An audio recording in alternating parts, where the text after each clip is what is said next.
এই জায়গার মধ্যে আমি সুখ চাচ্ছি, চাকরি, কার, বাড়ি, যেই জায়গার মধ্যে আমি সুখ চাচ্ছি, আমি চাকরিটা পেয়ে যাওয়ার পর 10 দিন সুখ থাকবে আমার, 10 দিন পরে আমি নরমাল, আমার আবার আরেক টার্গেট। বুঝতে পেরেছে? গাড়ি গাড়ি গাড়ি, মার্সিডিজ পেয়ে গেছে, এক সপ্তাহ আপনার বন্ধু বান্ধবকে খাওয়াইতেছে, কত সুখ।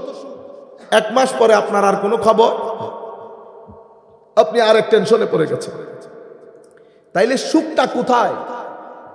তাইলে আমাদের বর্তমান বাংলাদেশে আমাদের মুরব্বীরা আছে যাদের জমানা যদি ছেড়ে দেন গত 20 বছরে, গাড়ি, বাড়ি, চাকরি, টাকা পয়সা, ধন দৌলত আগের চেয়ে অনেক বেড়েছে, বেড়েছে না? কিন্তু সুখ বাড়ে নাই, শান্তি বাড়ে নাই। কেন? এখন তো এটা আমাদের পৃথিবীর মধ্যে এটা জটিল প্রশ্ন। আপনারা জানেন পৃথিবীর এখন বর্তমানের মূল সমস্যা কি? পৃথিবীর এখন বর্তমানে মূল সমস্যা হচ্ছে পৃথিবী অশান্তিতে পড়ে গেছে, পৃথিবী অস্থিরতায় পড়ে গেছে। পৃথিবী এখন কিছু ঘটনা এমন ঘটছে, এই ঘটনাগুলো থেকে পৃথিবী নাজাত পাচ্ছে না। পৃথিবীতে সুইসাইড বেড়ে যাচ্ছে, পৃথিবীতে ক্রাইম বেড়ে যাচ্ছে। বাংলাদেশে এখন তালাক যেই পরিমাণে বেড়েছে, কাশ আমরা যদি একটু খবর থাকতো আমাদের। গত 6 মাসে বাংলাদেশে যেই পরিমাণ তালাক বেড়েছে আপনি কল্পনাও করতে পারবেন না। এবং তালাক মোস্টলি আসতেছে কোত্থেকে? মেয়েদের থেকে। তালাক কেন বাড়ে? আমি এগুলোর খবর রাখতে হবে না আমার, কারণ আপনি যতক্ষণ পর্যন্ত সামাজিক স্থিরতা থাকবে না, আমার নবী সাল্লাল্লাহু আলাইহি ওয়াসাল্লাম হাদিসে পাকের মধ্যে সবসময় পানা চাইতেন না, ফকর থেকে পানা চাইতেন। যেই গরিবী আপনাকে ফিতনার মধ্যে ফেলে দেবে। নর্থ বেঙ্গলের মধ্যে, সাতক্ষীরার মধ্যে আমরা বলি না, ওখানে কাদিয়ানিজম ছড়িয়ে যাচ্ছে, বাতুলতা ছড়িয়ে যাচ্ছে। কেন? গুরবত আছে, গরিবী আছে, সেখানে এই ধরনের লোকগুলা কাজ করে। একটা ফ্যামিলিতে একজনকে নিয়ে যদি 10,000 টাকা চাকরি দেয়, তো সে আর ধর্মকর্ম মানবে? এই ঘটনাগুলা ঘটতেছে। পরিবার মধ্যে একজনকে নেয়, একটা চাকরি দেয়, ঠিক আছে, তখন সে আমার নবী সাল্লাল্লাহু আলাইহি ওয়াসাল্লাম আখেরি নবী না, তখন তার আখেরি নবী, আউয়ালের নবী, এতো ম্যাটার করতেছে না। বাতুলতাও ঠিক সেখানে, তাদের সব কার্যক্রম ওই জায়গা থেকে পরিচালিত করে। প্রচুর টাকা পয়সা দিচ্ছে, খাওয়াচ্ছে, বড় বড় সেন্টার করেছে, স্বাভাবিকভাবে পুরা পৃথিবীর মধ্যে এখন এই জায়গাতে এসে পৃথিবী থমকে দাঁড়িয়েছে। পৃথিবীর মানুষের কাছে শান্তি নাই। আপনি ডিভোর্স বেড়ে যাওয়া মানে আপনি মানসিক টেনশনের মধ্যে আছেন। মানসিক টেনশন তো আপনার থাকার কথা না, কারণ আপনার সবকিছু বেড়েছে। সবকিছু বেড়েছে, আপনার দিনদারি কমেছে, আপনি নামাজ ছেড়ে দিয়েছেন, আপনি আকীদা লুজ হয়েছে, নামাজ ছেড়েছেন, কোরআনের তিলাওয়াত ছেড়েছেন। 20 কোটি মানুষের মধ্যে 18 কোটি মুসলমান ধরলে 17 কোটি মুসলমান কোরআন শরীফ পড়তে জানে না। 17 কোটি মুসলমান কোরআন শরীফ পড়তে জানে না। সেই সোসাইটির মধ্যে আমরা করি ফতোয়াবাজি। আপনারা বুঝতে পেরেছেন? এবং পরিস্থিতি এত দ্রুত পাল্টে যাচ্ছে, এত দ্রুত। একে তো ডিভোর্স বেড়েছে, সেটা পুরো পৃথিবী যুগে বেড়েছে। ডিভোর্স কেন বেড়েছে? কারণ আপনি মানসিকভাবে শান্তিতে নাই। আপনি যখন ডিভোর্স হবে, মানসিক অশান্তি, ডিভোর্স হওয়ার সাথে সাথে 10-12টা ক্রাইম আছে, এটা এমনি বেড়ে যাবে। ঘরের মধ্যে অশান্তির আগুন জ্বলছে, আগুন। কেন? কারণ আপনি শান্তি খুঁজতেছেন টাকার মধ্যে, গাড়ির মধ্যে, বাড়ির মধ্যে। আপনি এই শান্তি খুঁজতে গিয়ে আসল শান্তির জায়গা থেকে সরে গেছেন। সেই কারণে আমি আপনাকে বলছি, আপনি আগে বুঝেন আপনি কে। আপনি বুঝতে চাচ্ছেন না আপনি কে। আমাদের কেউ চাচ্ছে না সেটা বুঝতে, রাষ্ট্র চাচ্ছে না বুঝতে। রাষ্ট্র মনে করতেছে আমি শুধু শরীফ। সেই কারণে রাষ্ট্র যখন আমার জন্য সিলেবাস বানায় শিক্ষার জন্য, রাষ্ট্রের ফোকাস থাকে শরীরের প্রতি। সেই কারণে শরীফ শরীফের কথা উঠে।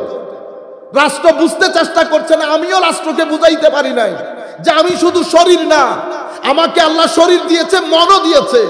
শরীরের যেমন খাদ্য দরকার, মনেরও খাদ্য দরকার।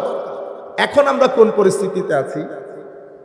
আমাদের এখানে তরুণ প্রজন্ম যারা সংখ্যায় আমাদের বাংলাদেশের টোটাল পপুলেশনে প্রায় 65 থেকে 70 ভাগ, বরং তার চেয়েও বেশি। এই বাংলাদেশের টোটাল পপুলেশনের 70 ভাগ লোক, মানে আমাদের জনগণ যদি 20 কোটি হয়, তাইলে প্রতি কোটিতে 70 লক্ষ, 70% মানে টোটাল পপুলেশন এটাই। ওনারা আধুনিকতা, বিজ্ঞান, যুক্তি, দর্শন সবকিছু মেলে তাদের একটা মাইন্ডসেট ডেভেলপ করেছে। তাদের এই ডেভেলপ মাইন্ডসেট, তারা কিছু জিনিসে দিনের পর দিন তাদের যে বিশ্বাসের যে গ্রিপ সেটা লুজ হয়ে যাচ্ছে। কালমার 2 অংশের প্রথম অংশ তাওহীদ, দ্বিতীয় অংশ রিসালাত। এই 70% জনগণ, ইউথ, তারা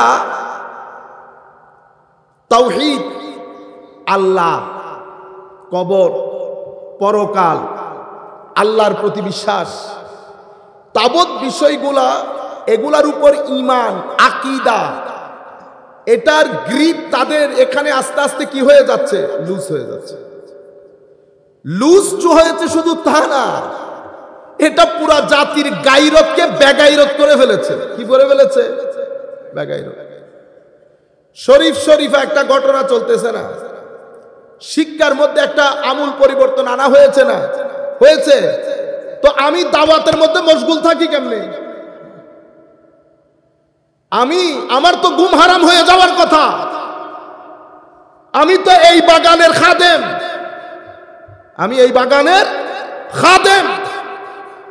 বাগানের খাদেমরা মিলে আমি দাওয়াতের মধ্যে, এদিকে আমাদের পুরা ঘরবাড়ি ডাকাতি হয়ে যাচ্ছে। আর যারা বাংলার আনাচে কানাচে প্রত্যেকটা সেক্টরে আওয়াজ তুলে, আমরা তাদের কোমর ধরে রাখি। আপনারা বুঝতে পেরেছেন? পুরা শিক্ষা ব্যবস্থার মধ্যে কিছুদিনের মধ্যে, 5 থেকে 7 বছরের মধ্যে আপনার শিক্ষা ব্যবস্থায় যেটা ঢুকানো হবে, আপনার ছেলেকে স্কুলে দিতে হবে না, ইংল্যান্ড আমেরিকার দশা হবে। আপনারা বুঝতে পেরেছেন? আমরা তো আর আগের ননি বাচ্চা নাই, বয়স হয়ে যাচ্ছে না, এখন 40 বছর পার করে ফেলেছি। আমি কি আরো 40 বছর দুনিয়াতে থাকবো? আল্লাহ পাক জানে। আমার নবীর সুন্নত অনুযায়ী হিসেবের কাতার মধ্যে তো আর 20-22 বছর আছে কিনা সন্দেহ। বুঝতে পেরেছেন আপনারা? এতটুকুন বসিরত তো আল্লাহ দান করেছে। আমি আপনাদেরকে বলতে চাচ্ছি, এটা একটা টাফ টাইম উম্মতের জন্য। আমাদের প্রত্যেক ব্যক্তির অন্তরে রক্তক্ষরণ হতে হবে। আমি যেখানে যেখানে যাই, যেখানে যাব, আমি আওয়াজ তুলতে হবে, জাতিকে একসাথে করতে হবে। আমরা যাদেরকে বাতিল বলি, তারা সবাই এক প্ল্যাটফর্মে এসে এটার বিরুদ্ধে গতকালকে আওয়াজ তুলেছে। কারণ একজন আওয়াজ তুলেছে, আমি তুলি নাই। জাতির সামনে ঘটনাগুলো ঘটতেছে। 3 দিন পরে যখন আমি জাতির সামনে আসব, ছেলেরা আমাকে বলবে গতকাল কই ছিলেন। আপনারা বুঝতে পেরেছেন? আমি আপনাদেরকে বুঝাতে চাচ্ছি, একটা মাইন্ডসেট তৈরি হয়েছে 70% মতো। তারা চিন্তায়, চেতনায়, দেখছেন না, তারা ওইটাকে গ্রহণ করছে না। আমরাও সেটাকে মেনে নিছি না। এর চেয়ে কঠিন ঘটনা ঘটলেও আমরা মেনে নিব। কেন? Slow poisoning. আস্তে আস্তে আস্তে আস্তে আমি এটার সাথে ইউজ টু হয়ে যাচ্ছি। এর চেয়ে বড় কথা বললেও দেখবেন আমার ইমানের গায়রতের মধ্যে আর আঘাত হচ্ছে।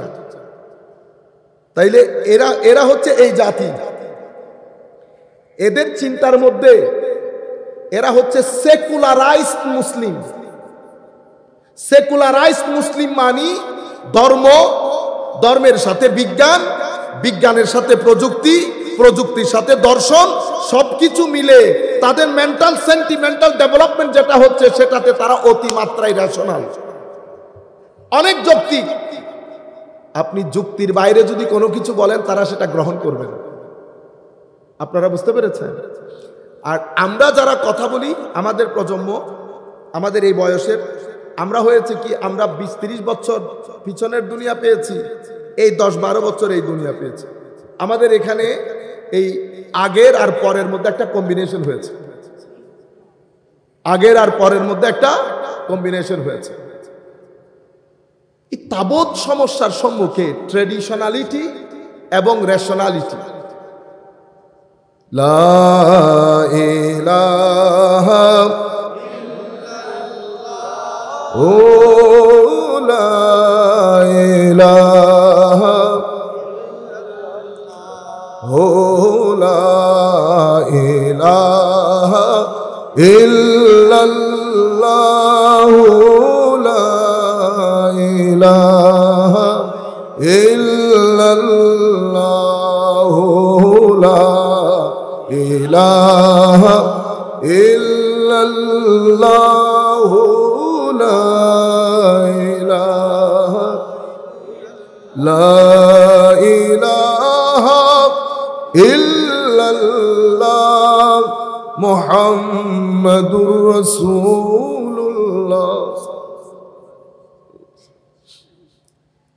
একদিকে তো চিন্তা চেতনার মধ্যে এটা হয়েছে, অন্যদিকে আর্ট এবং কালচারের নাম দিয়ে আমাদের মিডিয়ার যে জগৎ, সেটা আমূল পরিবর্তন হয়ে গেছে। এক কথায় যদি বলেন, অশ্লীলতায় ছেয়ে গেছে। যে ডায়লগগুলো সেখানে ব্যবহার করে, সেটা সুষ্ঠু মননের মানুষ মুসলমান হইতে হবে না, সুষ্ঠু মননের মানুষও কানে নেওয়া সম্ভব না। তাহলে কি করছি আমরা? 3-4 সেক্টর থেকে আমি পুরা জাতিকে একটা নির্দিষ্ট জায়গায় নিয়ে যেতে চাচ্ছি, যে জায়গার মধ্যে গেলে জাতি লা ইলাহা ইল্লাল্লাহ বুঝবে না, মুহাম্মাদুর রাসূলুল্লাহ বুঝবে না। অথবা বিশ্বাস থাকবে কিন্তু মেন্টাল, সেন্টিমেন্টাল, ইমোশনাল যে অ্যাটাচমেন্ট সেটা থাকবে না, সেটা থাকবে না। যার কারণে আমাদের বাংলাদেশে এখন এইথিজমের রেটটা বেড়ে যাচ্ছে, এইথিজমের রেট বেড়ে যাচ্ছে। আচ্ছা, এটা একটা প্রক্রিয়া, এটা এখন আমি এক পাশে রাখি। আরেক পাশে আপনি দেখেন, আমাদের অতি অশ্লীলতার কারণে আমাদের ভিতরের জগতে অন্ধকার হয়ে যাচ্ছে দিনের পর দিন। নূরগুলা সরে যাচ্ছে, নূর সরে গেলে অন্ধকার হবে, অন্ধকার হলে আপনার ভিতরে রুহানি গ্যাস হয়ে গেছে। কি হয়ে গেছে? গ্যাস্ট্রিক 2 ধরনের হয়। কয় ধরনের? 2 ধরনের গ্যাস্ট্রিক। একটা তো শরীরের গ্যাস্ট্রিক, এটা আমরা সবাই জানি, আর একটা রুহানি গ্যাস্ট্রিক হয়। শরীরের গ্যাস্ট্রিক কি? আপনি পেট একটা জিনিসকে অপছন্দ করছেন, আপনি যদি বাধ্য করে পেটের মধ্যে জিনিসটা ঢেলে দেন, তেল বলেন, ভাজা পোড়া বলেন, তো দেখবেন আপনার ভিতরের জগৎ ব্লক হয়ে যায়। পেট খালি কিন্তু খিদা লাগে না, আপনার খেতে ইচ্ছে করে না। না খেলে কি হয়? না খেলে আপনার শরীর দুর্বল হয়ে যাবে। তাহলে আপনি কি করেন? আপনি একটা ওষুধ খেয়ে গ্যাসগুলা রিলিজ করেন, এটাকে অ্যাসিডিটিক, অ্যান্টি অ্যাসিডিটিক গ্যাস্ট্রিকের ওষুধ। আর একটা হচ্ছে রুহানি গ্যাস।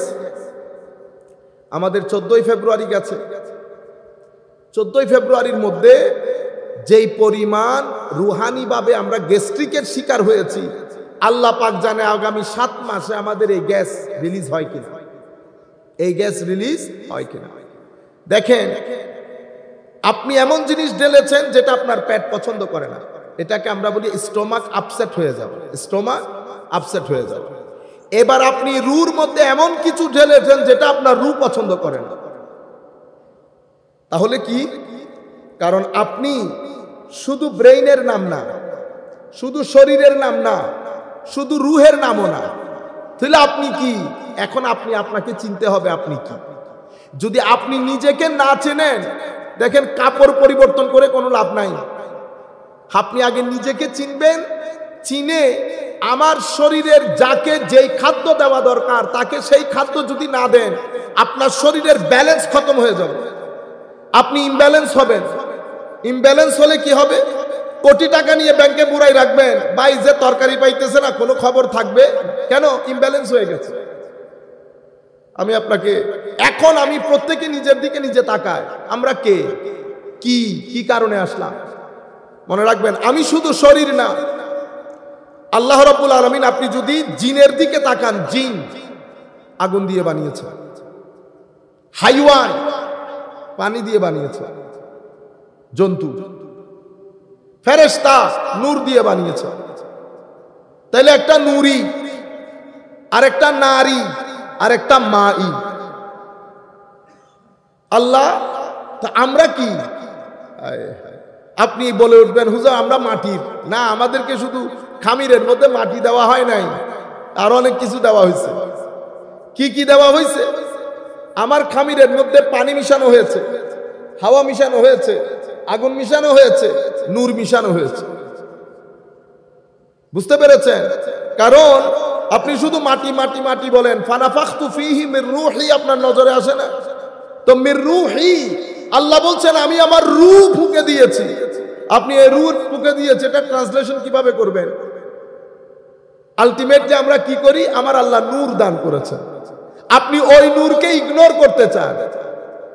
মনে রাখবেন, আপনার ক্ষয় আছে, আপনার ওই নূরের কোনো ক্ষয় নাই, ওই নূরের কোনো ক্ষয় নাই।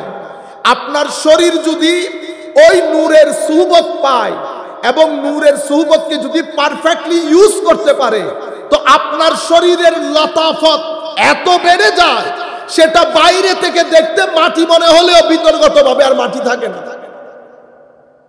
আপনারা বুঝতে পেরেছেন? তাহলে আপনি সেই কারণে মাওলা আমি কি ফেরেশতা? না, তুমি ফেরেশতা না, তবে ফেরেশতার বৈশিষ্ট্য তোমার ভিতরে আছে।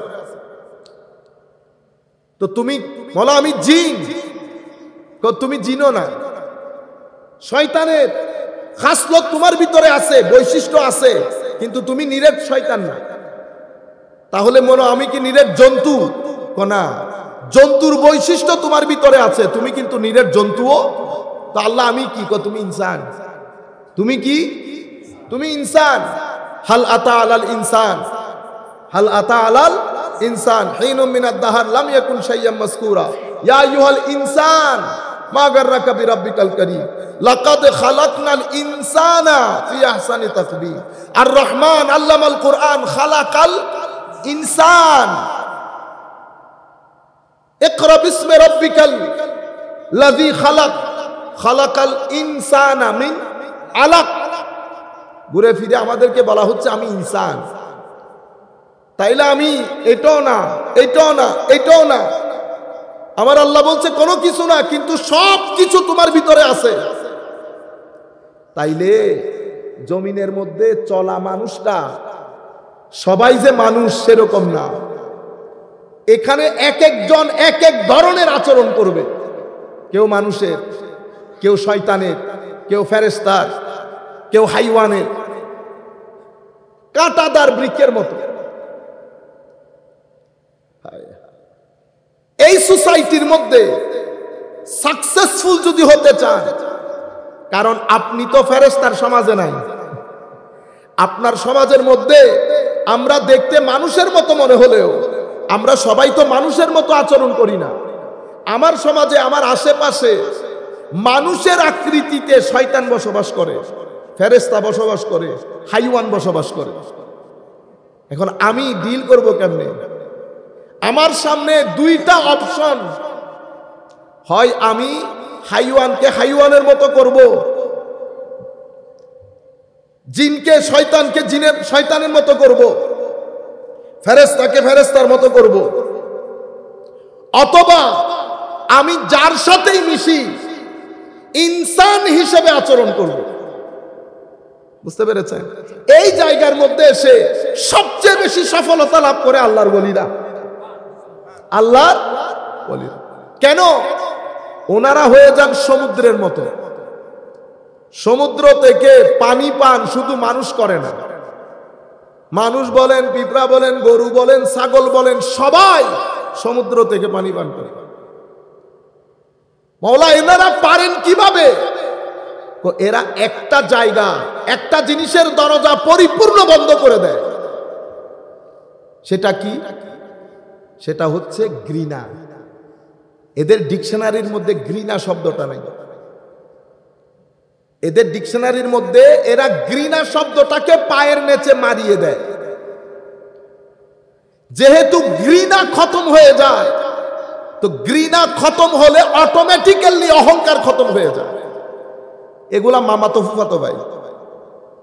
তো তাদের জীবনের মধ্যে ঘৃণা এবং অহংকার দুইটা যখন বন্ধ হয়ে যায়, দুইটা দরজা অটোমেটিক্যালি খুলে যায়। এটা আপনি খুলতে হবে না, এটা অটোমেটিক ডোর, এদিকে খুললে এদিকে খুলে যায়। দুইটা, একটা বন্ধ করেছে, একটা বন্ধ করার কারণে আরেকটা অটোমেটিক্যালি বন্ধ হয়ে গেছে। এই দুইটা বন্ধ হওয়ার কারণে আর দুইটা অটোমেটিক্যালি খুলে গেছে। যে দুইটা খুলে গেছে সেই দুইটার নাম হচ্ছে সবর এবং শুকর। সবর এবং শুকর। যখন দেখবেন কোন ব্যক্তির মধ্যে সবর নাই, তো তার সাথে হক থাকতে পারে না। সবর না থাকলে বলে কই হুজুর আমরা কনফিউজড, কি ইয়াজিদ হকের উপর না হুসাইন হকের উপর রাদিয়াল্লাহু আনহু। কেন কনফিউজ? কুরআন ইজিলি বলে দিছে না, ইন্নাল্লাহা মাআস সাবিরিন। আল্লাহ ধৈর্যশীলদের সাথে আছে। এবার তুমি ইয়াজিদের তাবুতেও যাও, হুসাইনি তাবুতেও যাও, যেই তাবুর মধ্যে ধৈর্য পাবে সেই তাবুতে আল্লাহ পাবে। যেই তাবুতে ধৈর্য পাবে সেই তাবুতে আল্লাহ পাবে। এখানে বড় গ্রামার খাটানোর কোনো দরকার। এক তাবুর মধ্যে ধৈর্য কি, ওখানে তো অহংকারী অহংকার।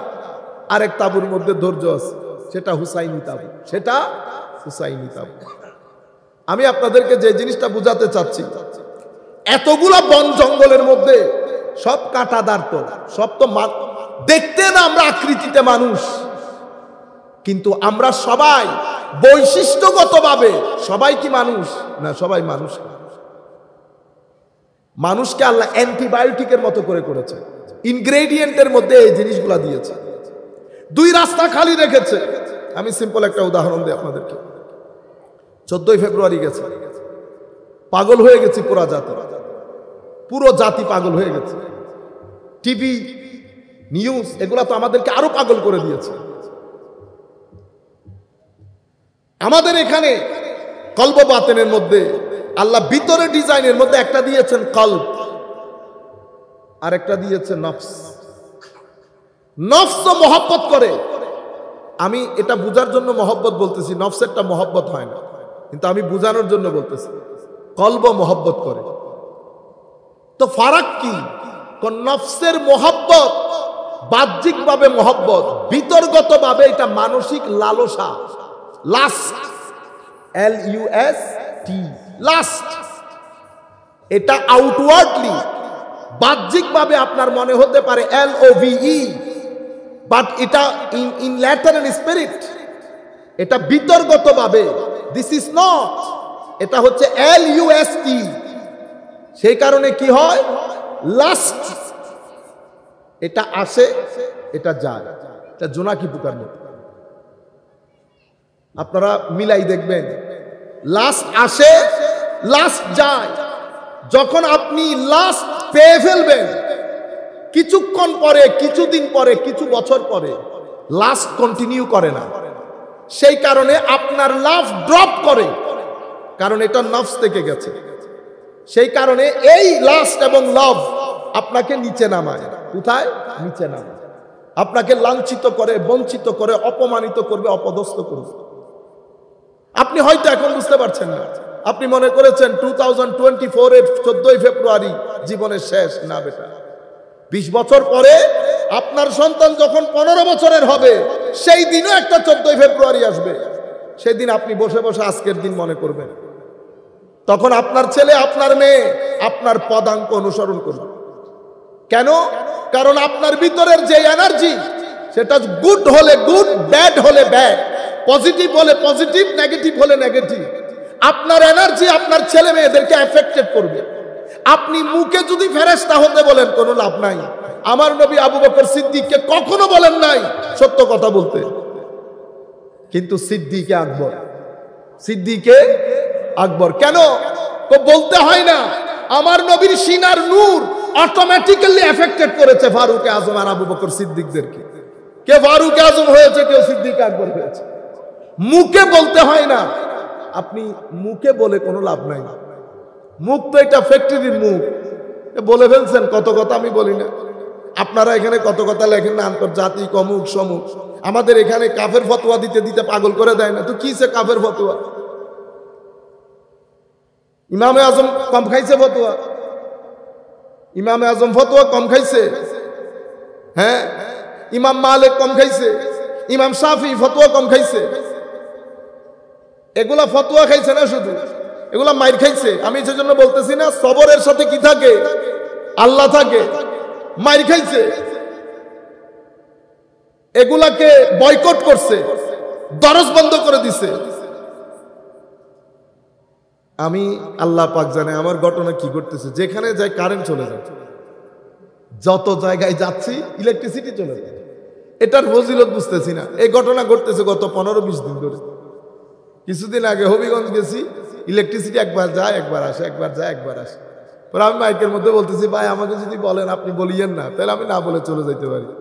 আপনি ইলেকট্রিসিটি আসার আবার কোনো দরকার। গত পরশু গেছি, গতকালকে, হ্যাঁ গত পরশু গেছি, তাও কি বলে সোনারঘাটের ওখানে ওই ইলেকট্রিসিটি চলে গেছে। ওই এলাকার মধ্যে গেলে ইলেকট্রিসিটি চলে যায়। আল্লাহ পাক জানে ওই ইলেকট্রিসিটির গোড়ায় কোন মিনাল জিন্নাতি ওয়ান নাস বসে আছে। আল্লাহ পাকের মেহেরবানি। আল্লাহর লাইট নিয়ে গিয়ে কোনো লাভ নাই, ভাগ্যবালা গলা ভেঙে গেছেন, নাইলে মাইকেরও দরকার হয় না আমাদের। তো আমি বলতে চাচ্ছিলাম আপনাদেরকে, যেখান থেকে কথা শুরু করেছি, এটাকে আমি চাই যে আপনারা মন দিয়ে দিল থেকে শুনেন। আমার হয়তো বলা নিয়ে আপনাদের হেদায়েতের মতো নাও হইতে পারে, কারণ আমরা তো মানুষ, এন্ড অফ দ্য ডে গুনাহগার। আমি আপনাদেরকে বলতেছি, হযরত ইমাম শাফিঈ রাদিয়াল্লাহু তাআলা আনহু জুলুমের শিকার হয়েছে। কি পরিমাণ আপনি কল্পনা করতে পারবেন। 80 দুর্রা লেগেছে, দরজ বন্ধ হয়েছে, শেষ পর্যন্ত ওই অসহায় অবস্থায় দুনিয়া থেকে চলে গেছে। এখানে তো এক একজন এক এক চয়েসে চলে, কিন্তু আপনি যে কাজটা করেছেন, জানুয়ারি ঘুরতে ঘুরতে, ফেব্রুয়ারি ঘুরতে ঘুরতে আবার আসবে আপনার কাছে। আপনি ভিতরের যে এনার্জি, এটা আমি বলি নাই, বর্তমান যুগের মনোবিজ্ঞানীরাই বলতেছে, আমরা কিছুই বলতেছি। আপনি যদি ভালো হন, আমার নবী কখনো ফারুক আজমকে বলেন নাই রাদিয়াল্লাহু আনহু, ফারুক আদালতের প্রতি খেয়াল রাখবা, আলী আলমের প্রতি খেয়াল রাখবা, ওসমান হায়ার প্রতি খেয়াল রাখবা, কোনো কিছু বলেন নাই। তাইলে এফেক্ট কিভাবে হলো? আপনার সিনার ভিতরে যেই এনার্জি আপনি রাখবেন, বহন করবেন, আপনি যার যার সাথে মিশবেন, তারা ওই এনার্জি অনুযায়ী এফেক্টেড হবে। এখন আপনি 14 ফেব্রুয়ারি করতে গেলেন, সারাদিন ঘুরে আসলেন, ঘুরে আসার পরে আপনার ভিতরের অবস্থা কি হয়েছে আপনি জানেন? আমি বলতেছি না, আপনারা তো এখন বিজ্ঞান না বললে বিশ্বাস করেন না। মনোবিজ্ঞানীদের মতে, মনোবিজ্ঞানীদের কথা অনুযায়ী আপনার ভিতরে আপনি নেগেটিভ এনার্জি ভরে এনেছেন, যেটাকে আমরা বলি গুনার স্পট, ব্ল্যাক ডট। এই ডটগুলো যখন পড়ে, স্বাভাবিকভাবে আপনার ভিতরের জগৎ অন্ধকার হয়। আমরা ইসলামিক ক্লাসিক্যাল সায়েন্সের ভাষায় যেটাকে নুক্তা সৌদা বলি, আর নুক্তাতুস সৌদা, ব্ল্যাক স্পট, এটাকে আধুনিক বিজ্ঞান বলছে নেগেটিভ এনার্জি। Negative energy. তো নেগেটিভ এনার্জি হলে কি হয় দেখবেন, কিছু মানুষ দেখতেই আপনার ভিতরের জগতের মধ্যে কেমন যেন হয়, ঘুটন। আপনারা বলেন না, দূর তোমার দেখলে আমার ভিতরে। ঘটনা কি জানেন? কিছু মানুষ দেখতেই, আপনি আমাদের হুজুরদের চেহারা দেখতেছেন না, দেখতেই মনের মধ্যে কেমন একটা শান্তি লাগে না। কেন? কারণ পজিটিভ এনার্জির লোক, নূর আছে ভিতরে, সিনার ভিতরে। আমার আল্লাহ এই সমস্ত উলামায়ে কেরামের সিনাকে খুলে দিয়ে নূর দিয়ে ভরপুর করে দিয়েছে। সেই কারণে এটাকে বলে পজিটিভ এনার্জি। আপনি এই পজিটিভ এনার্জির লোক, কাউকে ভালো হয়ে যাও বলতে হয় না, বসলে দেখলেই হয়। অটোমেটিক্যালি আমি যেই শক্তি বহন করছি, এটা অটোমেটিক্যালি আপনার কাছে চলে যাবে। 10টা আম ভালো, 2টা আম পচা, রাত্রে রাখছেন, সকালবেলা দেখবেন ওই 10 আমের মধ্যে আরেক আমের সাথে কি হয়ে গেছে, পচন লেগে গেছে। মওলা, আমি তো 10 আমের সুবতের মধ্যে 2 আমকে রাখছি, এই 2টা ভালো হয়ে যাওয়ার জন্য। না, এমনি ভালো হয়, এমনি ভালো হয় না। তাইলে এই 2 আম এই 10 আমকে এফেক্টেড করছে। কেন? কারণ পছন্দ রয়েছে নেগেটিভ এনার্জি। আপনি কি করলেন? আপনি বের হলেন, ঘুরলেন। আপনারটা কি? আপনারটা হচ্ছে নফস থেকে শুরু, লাস্ট থেকে শুরু। তো লাস্ট থেকে যে মহব্বত আসে, সেটা আসার পরে নির্দিষ্ট সময় পরে চলে যায়, নির্দিষ্ট সময় পরে চলে যায়। কেন? কারণ এই মহব্বতের শুরু ইসার না, ত্যাগ না। এখানে এটা শুরু নফস থেকে। এবং এখানে আরেকটা জিনিস মনে রাখবেন, আপনি যখন এই সিঁড়ি দিয়ে যাবেন, এটা আপনাকে নিচের দিকে নেমে যাবে। এবং আপনারা দেখেন কিনা, আপনারা এক্সপিরিয়েন্স করেছেন কিনা জানি না, সেই কারণে আপনার লাস্ট থেকে যেই লাভ, সেটা যখন সামনের দিকে গিয়ে পরিণতির দিকে চলে যায়, সেটাও 3 দিন পরে মারামারি শুরু হয়। কেন? কারণ হচ্ছে আপনার একটা পর্যায়ে নফস থেকে যেটা শুরু হয়েছে, সেটা দীর্ঘদিন স্থায়ী হয় না। আরেকটা মহব্বত কলব থেকে শুরু হয়, আরেকটা মহব্বত কলব থেকে শুরু হয়। হারেস আল মুহাসিবি বলেন, হযরতে জালালউদ্দিন রুমি বলেন রাদিয়াল্লাহু তাআলা আনহু, এই মহব্বত এটার শুরু ইসার দিয়ে। ইসার মানি এটার শুরু মালিকের লাইকিং ডিসলাইকিং, পছন্দ অপছন্দকে আপনি প্রায়োরিটি দিচ্ছেন। এই প্রায়োরিটি আপনাকে আস্তে আস্তে ত্যাগের দিকে নিয়ে যাচ্ছে। খানা কমিয়ে দিয়েছে, ঘুম কমিয়ে দিয়েছে, রাত্রের আরাম কমিয়ে দিয়েছে। এটা আপনাকে একটা নির্দিষ্ট পরিণতির দিকে নিয়ে যায়। এটা বাড়তে থাকে, বাড়তে থাকে, বাড়তে থাকে। কারণ কি? কারণ এখানে কোনো লাস্ট নাই। এটা এক পর্যায়ে হয় কি, আপনি যার প্রেমে পড়েছেন, তার চরিত্রে আপনাকে চরিত্রবান করে, তার রঙে আপনাকে রঙিন করে। উনি সত্য কথা বলতেন, আমি আজকে থেকে মিথ্যা বলবো না। উনার মতো আপনার অদম্য উদ্দীপনা থাকে, আপনি নিজের বাতেন জাহের ভিতর বাহিরকে উনার মতো করে তৈরি করার জন্য। এই মহব্বত এক পর্যায়ে আপনাকে জালালউদ্দিন রুমিতে পরিণত করে। এই মহব্বত এক পর্যায়ে আপনাকে ইমাম গাজালিতে পরিণত করে। এই মহব্বত এক পর্যায়ে আপনাকে সাহাল তুস্তারিতে পরিণত করে, মারুফ আল কারখিতে পরিণত করে, হযরতে শাহজালাল ইয়ামানি শাহে আমানতে পরিণত করে। এই মহব্বত বর্তমান সময় পৃথিবীতে সবচেয়ে বেশি প্রয়োজন এই মহব্বতে। পৃথিবীতে টাকা পয়সা ধন দৌলত সবকিছু বাড়ছে, কিন্তু পৃথিবী শান্তি থেকে বঞ্চিত হচ্ছে। আপনারা খেয়াল করেছেন, কলেজ ইউনিভার্সিটিতে পাঠানোর জন্য ভালো স্কুল ভালো কলেজ, প্রত্যেক ছেলে তাদের ভিতরে এই টেন্ডেন্সিটা থাকে, থাকা উচিত। আপনি ছেলেদেরকে জিজ্ঞেস করেন যে লেখাপড়া, এই যে এত লেখাপড়া কি চাচ্ছেন? প্রত্যেকের মনের বাসনা হচ্ছে আমি যদি একটা ব্যাংকে চাকরি পেয়ে যেতাম 50,000 টাকা বেতনে। ঠিক তো, এটাই টার্গেট। এই জন্য আমি আপনাকে বলছি, প্রথমে আপনি জিজ্ঞেস করেন আপনি কে, আপনি কি, আপনার মিশন কি? আপনার মিশন একটা ভালো চাকরি, ভালো বিশ্ববিদ্যালয়ে ভর্তি। আমি আপনাকে এখন একটা সার্ভে বলি, গবেষণা, গতকাল কি গত পরশু আমি পড়তেছিলাম। আমেরিকান একজন বড় মনোবিজ্ঞানী সুখ কাকে বলে, শান্তি কাকে বলে, এই রিসার্চকে সামনে রেখে উনি বেশ কিছু মানুষকে ইন্টারভিউ করেছেন। প্রথম ব্যক্তি, আপনার বেতন কত? মাসে $50,000, বছরে $50,000। এটাই কি আপনার টার্গেটেড ছিল? হ্যাঁ, এটা আমার টার্গেট ছিল। এখন এই টাকা দিয়ে আপনি খুশি? না। কত চান? 1 লাখ। কেন? খরচ কুলায় না আমার। উনি 1 লাখের কাছে গেলেন। বেতন কত? 1 লাখ। কত টাকা টার্গেট ছিল?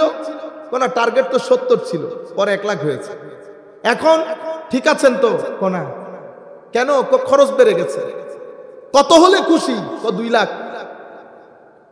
এভাবে যেতে যেতে উনি 10 লাখের মানুষ পর্যন্ত গেছে। একজন 8 লক্ষ টাকা পায় বছরে, $8 লক্ষ। এই ভদ্রলোককে জিজ্ঞেস করছে, ঠিক যাচ্ছে? কোন একটু বাড়লে ভালো হয়। বাড়ানিটা কত? 10 লাখ। এই মহিলা অনেক বড় মনোবিজ্ঞানী, উনি পাগল হয়ে যাওয়ার জোগাড়। উনি বলছেন এটার সীমা আসলে কোথায়? হায় হায়, আমার নবী বলেছেন এই কথা, বনি আদম, তাকে যদি স্বর্ণের একটা পাহাড় দাও, সে আরেকটা স্বর্ণের পাহাড়ের জন্য কামনা করবে। তাকে যদি আরেকটা দাও, সে আরো একটা স্বর্ণের পাহাড় কামনা করবে। হাত্তা জুরতুমুল মাকাবির, শেষ পর্যন্ত কবরে ঢুকবে সে। আলহাকুমুত আকাস, এই জিনিসটা আমাদেরকে পেয়ে বসেছে। এখন কনক্লুশন কি, উপসংহার কি? উপসংহার হচ্ছে, যেই জায়গার মধ্যে আমি সুখ চাচ্ছি, চাকরি, কার, বাড়ি, যেই জায়গার মধ্যে আমি সুখ চাচ্ছি, আমি চাকরিটা পেয়ে যাওয়ার পর 10 দিন সুখ থাকবে আমার, 10 দিন পরে আমি নরমাল, আমার আবার আরেক টার্গেট। বুঝতে পেরেছে? গাড়ি গাড়ি গাড়ি, মার্সিডিজ পেয়ে গেছে, এক সপ্তাহ আপনার বন্ধু বান্ধবকে খাওয়াইতেছে, কত সুখ। 1 মাস পরে আপনার আর কোনো খবর, আপনি আরেক টেনশনে পড়ে গেছেন। তাইলে সুখটা কোথায়? তাইলে আমাদের বর্তমান বাংলাদেশে আমাদের মুরব্বীরা আছে, যাদের জমানা যদি ছেড়ে দেন গত 20 বছরে, গাড়ি, বাড়ি, চাকরি, টাকা পয়সা, দ্বন্দ্বৌলত আগের চেয়ে অনেক বেড়েছে, বেড়েছে না? কিন্তু সুখ বাড়ে নাই, শান্তি বাড়ে নাই। কেন? এখন তো এটা আমাদের পৃথিবীর মধ্যে এটা জটিল প্রশ্ন, আপনারা জানেন। পৃথিবীর এখন বর্তমানের মূল সমস্যা কি? পৃথিবীর এখন বর্তমানে মূল সমস্যা হচ্ছে, পৃথিবী অশান্তিতে পড়ে গেছে, পৃথিবী অস্থিরতায় পড়ে গেছে। পৃথিবী এখন কিছু ঘটনা এমন ঘটছে, এই ঘটনাগুলো থেকে পৃথিবী নাজাত পাচ্ছে না। পৃথিবীতে সুইসাইড বেড়ে যাচ্ছে, পৃথিবীতে ক্রাইম বেড়ে যাচ্ছে। বাংলাদেশে এখন তালাক যেই পরিমাণে বেড়েছে, কাশ আমরা যদি একটু খবর থাকতো আমাদের। গত 6 মাসে বাংলাদেশে যেই পরিমাণ তালাক বেড়েছে আপনি কল্পনাও করতে পারবেন না। এবং তালাক মোস্টলি আসতেছে কোত্থেকে? মেয়েদের থেকে। তালাক কেন বাড়ে? আমি এগুলোর খবর রাখতে হবে না আমার? কারণ আপনি যতক্ষণ পর্যন্ত সামাজিক স্থিরতা থাকবে না, আমার নবী সাল্লাল্লাহু আলাইহি ওয়াসাল্লাম হাদিসে পাকের মধ্যে সবসময় পানা চাইতেন না, ফকর থেকে পানা চাইতেন। যেই গরিবী আপনাকে ফিতনার মধ্যে ফেলে দেবে। নর্থ বেঙ্গলের মধ্যে, সাতক্ষীরার মধ্যে আমরা বলি না, ওখানে কাদিয়ানিজম ছড়িয়ে যাচ্ছে, বাতুলতা ছড়িয়ে যাচ্ছে। কেন? গুরবত আছে, গরিবী আছে, সেখানে এই ধরনের লোকগুলা কাজ করে। একটা ফ্যামিলিতে একজনকে নিয়ে যদি 10,000 টাকা চাকরি দেয়, তো সে আর ধর্মকর্ম মানবে? এই ঘটনাগুলা ঘটতেছে। পরিবার মধ্যে একজনকে নেয়, একটা চাকরি দেয়, ঠিক আছে, তখন সে আমার নবী সাল্লাল্লাহু আলাইহি ওয়াসাল্লাম আখেরি নবী না, তখন তার আখেরি নবী, আউয়ালের নবী, তো ম্যাটার করতেছে না। বাতুলত ঠিক সেখানে তাদের সব কার্যক্রম ওই জায়গা থেকে পরিচালিত করে। প্রচুর টাকা পয়সা দিচ্ছে, খাওয়াচ্ছে, বড় বড় সেন্টার করেছে। স্বাভাবিকভাবে পুরা পৃথিবীর মধ্যে এখন এই জায়গাতে এসে পৃথিবী থমকে দাঁড়িয়েছে। পৃথিবীর মানুষের কাছে শান্তি নাই। আপনি ডিভোর্স বেড়ে যাওয়া মানে আপনি মানসিক টেনশনের মধ্যে আছেন। মানসিক টেনশন তো আপনার থাকার কথা না, কারণ আপনার সবকিছু বেড়েছে। সবকিছু বেড়েছে, আপনার দিনদারি কমেছে, আপনি নামাজ ছেড়ে দিয়েছেন, আপনি আকীদা লুজ হয়েছে, নামাজ ছেড়েছেন, কোরআনের তিলাওয়াত ছেড়েছেন। 20 কোটি মানুষের মধ্যে 18 কোটি মুসলমান ধরলে 17 কোটি মুসলমান কোরআন শরীফ পড়তে জানে না। 17 কোটি মুসলমান কোরআন শরীফ পড়তে জানে না। সেই সোসাইটির মধ্যে আমরা করি ফতোয়াবাজি। আপনারা বুঝতে পেরেছেন? এবং পরিস্থিতি এত দ্রুত পাল্টে যাচ্ছে, এত দ্রুত। একে তো ডিভোর্স বেড়েছে, সেটা পুরো পৃথিবী যুগে বেড়েছে। ডিভোর্স কেন বেড়েছে? কারণ আপনি মানসিকভাবে শান্তিতে নাই। আপনি যখন ডিভোর্স হবে, মানসিক অশান্তি, ডিভোর্স হওয়ার সাথে সাথে 10-12টা ক্রাইম আছে, এটা এমনি বেড়ে যাবে। ঘরের মধ্যে অশান্তির আগুন জ্বলছে, আগুন। কেন? কারণ আপনি শান্তি খুঁজতেছেন টাকার মধ্যে, গাড়ির মধ্যে, বাড়ির মধ্যে। আপনি এই শান্তি খুঁজতে গিয়ে আসল শান্তির জায়গা থেকে সরে গেছেন। সেই কারণে আমি আপনাকে বলছি, আপনি আগে বুঝেন আপনি কে। আপনি বুঝতে চাচ্ছেন না আপনি কে। আমাদের কেউ চাচ্ছে না সেটা বুঝতে, রাষ্ট্র চাচ্ছে না বুঝতে। রাষ্ট্র মনে করতেছে আমি শুধু শরীফ। সেই কারণে রাষ্ট্র যখন আমার জন্য সিলেবাস বানায় শিক্ষার জন্য, রাষ্ট্রের ফোকাস থাকে শরীরের প্রতি। সেই কারণে শরীফ শরীফের কথা উঠে। রাষ্ট্র বুঝতে চেষ্টা করছে না। আমিও রাষ্ট্রকে বুঝাইতে পারি নাই যে আমি শুধু শরীর না, আমাকে আল্লাহ শরীর দিয়েছে, মনও দিয়েছে। শরীরের যেমন খাদ্য দরকার, মনেরও খাদ্য দরকার। মনেরও খাদ্য দরকার। আপনি শুধু শরীরকে যদি খাদ্য দেন, মনকে যদি আপনি খাদ্য না দেন, ইমব্যালেন্স হবে। আপনার মন গ্যাস্ট্রিক হয়ে যাবে মনের মধ্যে। একে তো খাদ্য দেওয়া ছেড়ে দিয়েছি, অন্যদিকে মনের মধ্যে এমন এমন খাদ্য দিচ্ছি যেটা মনের মধ্যে মনের শান্তি বিনষ্ট করে। একে তো মনকে খাদ্য দেওয়া, আর হচ্ছে খাদ্য না দিয়ে অখাদ্য মনের ভিতরে পুরিয়ে দেওয়া। আমি আপনাকে একটা কথা বলি, কোটি টাকা আপনার ব্যাংকে, আপনি যদি আত্মীয়তার সম্পর্ক ছিন্ন করেন, আপনার মন অশান্ত হবে। আপনি যদি নামাজ ছেড়ে দেন, আপনার মন অশান্ত হবে। কোরআনের তিলাওয়াত ছেড়ে দিবেন, মন অশান্ত হবে। দরুদ শরীফ পড়া ছেড়ে দিবেন, মন অশান্ত হবে। আল্লাহর সৃষ্টি দেখা ছেড়ে দিবেন, মন অশান্ত হবে। রাত দিন আপনি ডিভাইস থেকে রেই আহরণ করবেন, আপনার মন অশান্ত হবে। আপনি যদি মানুষকে আপনার সম্পদ থেকে শেয়ার করা বন্ধ করে দেন, আপনার মন অশান্ত হবে। আপনারা বুঝতে পেরেছেন? এটাকে বলে রুহের খোরাক। আমার পেটের যেমন খোরাক, আমার রুহেরও খোরাক আছে। এখন পেটের খোরাক শুধু খোরাক দিলে হয় না, ভিটামিন, ক্যালোরি, প্রোটিন লাগে। রুহের খোরাকেরও ভিটামিন, ক্যালোরি এবং প্রোটিন আছে। রুহের খোরাকের ভিটামিন হচ্ছে প্রত্যেক দিন আল্লাহর দরবারে তওবা করা। আপনি তওবা না করবেন, আপনার রূহ এই খোরাক থেকে বঞ্চিত হবে, রূহ দুর্বল হয়ে যাবে। তওবা আপনার রূহকে শক্তিশালী করে। তাহারাত, পবিত্রতা, জাহের বাতেনের পবিত্রতা আপনার রূহকে শক্তিশালী করে। মা বাবার খেদমত আপনার রূহকে শক্তিশালী করে। আউলিয়ায়ে কেরামের নিসবত আপনার রূহকে শক্তিশালী করবে। মানুষকে দান করা আপনার রূহকে শক্তিশালী করবে। জিক্রে ইলাহি করবে। জিক্রে ইলাহি মানে আল্লাহ আল্লাহ না। রাস্তার মধ্যে হাঁটতেছেন, আইলের মধ্যে হাঁটতেছেন, হঠাৎ করে হয় না আল্লাহ আল্লাহ আল্লাহ। এই যে আপনি রপ্ত হয়েছে, কানেক্টেড হয়েছে, ভিতর থেকে যে আল্লাহ আল্লাহ আসতেছে, সেটা আপনাকে গাইড করবে। পৃথিবীর কোন মানুষ আপনাকে উপদেশ দিতে হবে না হেদায়েতে। যদি আল্লাহ আল্লাহ রাসূলের সাথে রব থাকে, আমার নবী সোনার মদিনা থেকে কন্ট্রোল করবে আপনাকে। আপনি কি ফাইজলামি এগুলা? আপনারা বুঝতে পেরেছেন? দ্বীনের খেদমত যদি খেদমত করেন, একটা হচ্ছে দোকানদারি চমকানো, ব্যবসা করা, টাকা পয়সা ইনকাম করা, সেটা আলাদা জিনিস। আর একটা হচ্ছে আমার নবীর বাগানে পানি দেওয়া। আমরা যেমন মালির খবর রাখি, আপনাদেরকে আর কি খুলে বলবো, আমার নবীও মালির খবর রাখেন। আমার নবীও মালির খবর রাখেন। নতুবা কিতাব, আমরা যেই কিতাব পড়ি অন্যরাও সেই কিতাব পড়ে। আমরা কোনো নতুন কিতাব পড়ি না। হ্যাঁ, এলম কালাম আমাদের অনেক কম, কিন্তু আল্লাহর ইজ্জতের কসম, পৃথিবীর যেই প্রান্তে ছেড়ে দেবেন, আমার নবীর বাগানকে আমরা কখনো অসহায় অবস্থায় ফেলে আসবো না। বাংলাদেশ দেখেছে সেটা।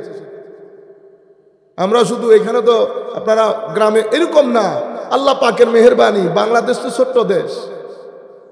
আল্লাহ পাক এমন এমন জায়গায় আমার নবীর ইশকের কথা আমার এখনো মনে আছে। শিয়াদের স্টেজে দাওয়াত করেছে, গেছি সেখানে। স্টেজের মধ্যে বলতেছে, হুজুর please don't mention the name of হযরত ফাতেমা। ফাতেমা রাদিয়াল্লাহু, না সরি, হযরত আয়েশা। হযরত তো বলতেছে না, আয়েশার নাম নিয়েন না। ওকে, নো প্রবলেম। 10,000 মানুষ বসা সেই জায়গার মধ্যে আমরা বলতেছি, হযরত আয়েশা সিদ্দিকার রিওয়ায়াত যে আমি ফাতেমার মতো সওমের দিক থেকে, ইবাদতের দিক থেকে আমার নবীর মতো ফাতেমা যেরকম সেরকম আর কাউকে দেখি না। এটা আয়েশা সিদ্দিকার বর্ণনা। আল্লামা আয়েশা সিদ্দিকা যদি ফাতেমা রাদিয়াল্লাহু তাআলা আনহা সম্পর্কে দুশমনী পোষণ করত, তাইলে এই হাদিস বর্ণনা করত? আমরা সেই স্টেজের মধ্যে 2 পয়সার পাত্তা দেই নাই, আর আপনি এই স্টেজে পাত্তা দিব। পরে আমাকে একজন এসে বলতেছে, হুজুর আমি না আপনাকে নিষেধ করেছি। আল্লাহ, তুমি আমার শহরের হলে জিন্দেগিতে সাহস করতে না। আমার শহরের যে আমাকে দাওয়াত করছে তারে রেখাও আমি কে? তোমার টাকার জন্য আসছি এখানে। তুমি আমার যদি করাতের মধ্যে ভালাই দাও, আমি তো যা বলার বলে চলে আসব। সেই পরিমাণ নিয়ামত আমার নবীর পক্ষ থেকে আল্লাহ দান করেছে। তারা কি বলেন? চট্টগ্রামের বুকে যেখানে যায় স্টিম রোলার চালাতে চান, বক্তব্যের মুড নষ্ট করে দেন আপনারা। সম্মানিত উপস্থিতি, বলতে চাচ্ছি পরিস্থিতি বোঝার চেষ্টা করি। পরিস্থিতি এখন কি? ইউথ কোথায়? পুরা জাতি কোথায়? ঢাকা শহর কোথায়? আমাদের ছেলেরা ঢাকা শহরে একটা মসজিদ খুঁজে পায় না। বিশ্ব ইজতেমা আমাদের এখানে হয়, পুরা টিভি চ্যানেলের মধ্যে। সুফিদের দেশে মেজবান আমাদের, খায়ে যায় আরেকজনের। একটা আওয়াজ, একটা নেতৃত্ব, যার আন্ডারে আমরা সবাই একীভূত হব। দুইজন নিয়ে আলাদা, তিনজন নিয়ে আলাদা। আপনারা বুঝতে পেরেছেন? বাংলার জমিনে খান বাহাদুর আসাদুল্লাহ রহমতুল্লাহ আলাইহির উরসে পাকের মধ্যে আপনারা যান, চেক করেন, দেখেন উরস কাকে বলে। আমরা শুধু চট্টগ্রামে উরস করি তা না, লক্ষ লক্ষ লোক, 10 থেকে 12 লাখ লোকের সমাগম। বাংলাদেশের টপ ক্লাসের লোক। এনায়েতপুরে উরসে পাক হচ্ছে, 40 লক্ষ লোকের সমাগম হবে। আপনারা বুঝতে পেরেছেন? বাহিরে আল্লাহ পাকের মেহেরবানি, সুফিয়ায়ে কেরামের দেশ, আল্লাহর ওলিদের দেশ।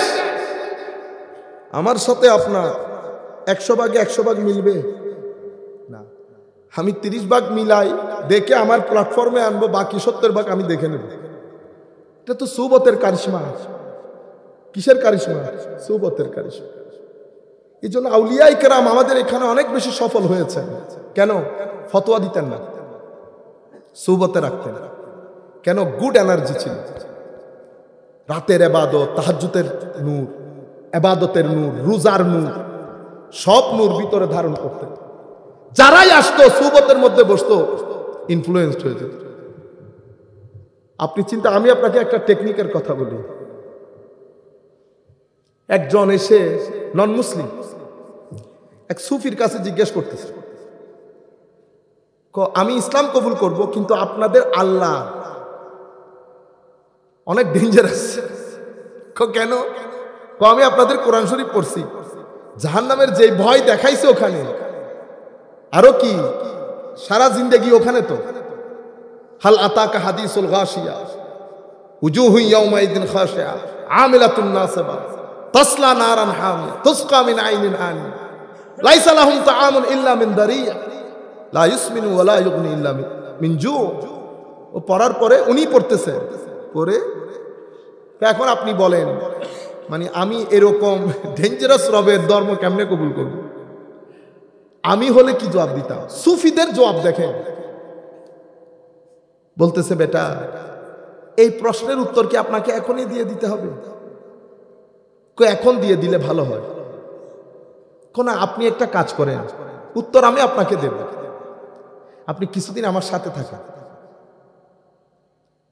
উনি একদিন থাকলেন, উনি অবজার্ভ করতেছেন এই জায়গার মধ্যে কত মানুষ, মুসলিম নন মুসলিম, খেটে খাওয়া মানুষ, রিক্সাওয়ালা মানুষ, উপরের লোক নিচের লোক আসতেছে, খাচ্ছে।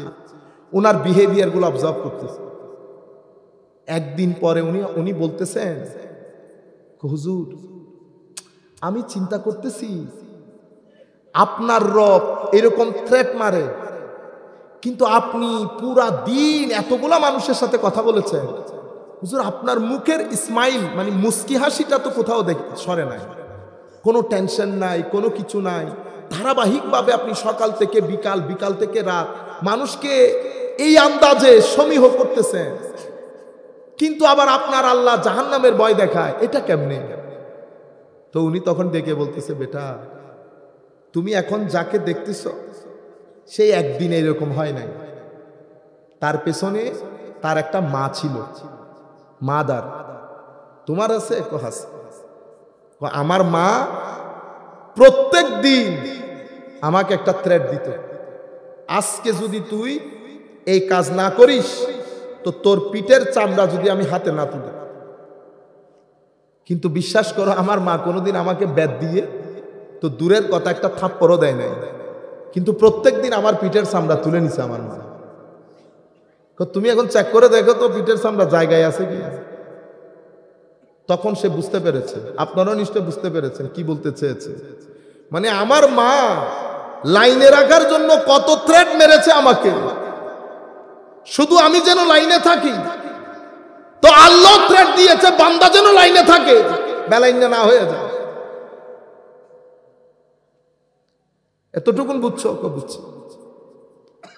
আচ্ছা, এখন যদি তোমার মেয়েকে এই জায়গায় তোমার চোখের সামনে তোমাকে পিছমোড়া বাঁধ দিয়ে কেউ যদি তোমার মেয়েকে অসম্মান করে, তুমি কি ধরনের পানিশমেন্ট?